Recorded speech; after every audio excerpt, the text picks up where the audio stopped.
Au moment de choisir l'arbre de Noël qui trônera dans le salon, la question se pose. Sapin naturel ou artificiel? Jules a fait son choix. Pour nous, le sapin naturel, c'est une évidence en tout cas. Et mettre du plastique dans le salon, non, ça c'est impossible. Impossible. À l'approche des fêtes de fin d'année, la course au Norman ou à l'épicéa est ouverte. Dans cette pépinière de Cannes, près de 30 000 sapins. Une activité qui rapporte gros. L'activité des sapins de Noël, ça dure à peu près 8 mois.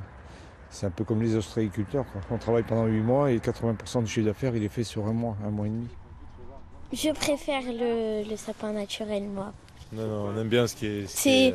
C'est plus joli qu'un faux sapin. C'est authentique, hein, c'est un sapin. Hein, il fait sa durée et puis voilà. Hein. On a fait synthétique pendant quelques années, mais bon, c'est...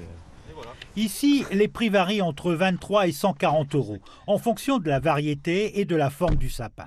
Alors, est-ce qu'il y a un pied? Oui, il y a un pied. Il y a un pied, il est fourni avec. Ouais, il est comme ça. Après, Et puis, il y a ceux qui préfèrent les sapins synthétiques. Ils sont certes plus chers, mais réutilisables d'une année sur l'autre.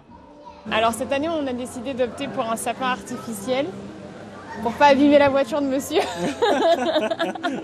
Ça dure plus longtemps et pour acheter une fois et lutter contre la déforestation. Les sapins artificiels représentaient 14% des ventes en France il y a 10 ans. Aujourd'hui, c'est 16%.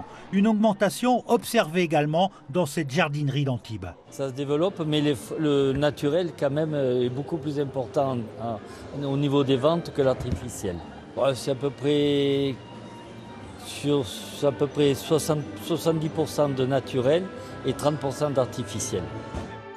Tout comme les sapins, cette année, on aura aussi le choix entre le Père Noël synthétique et le Père Noël naturel.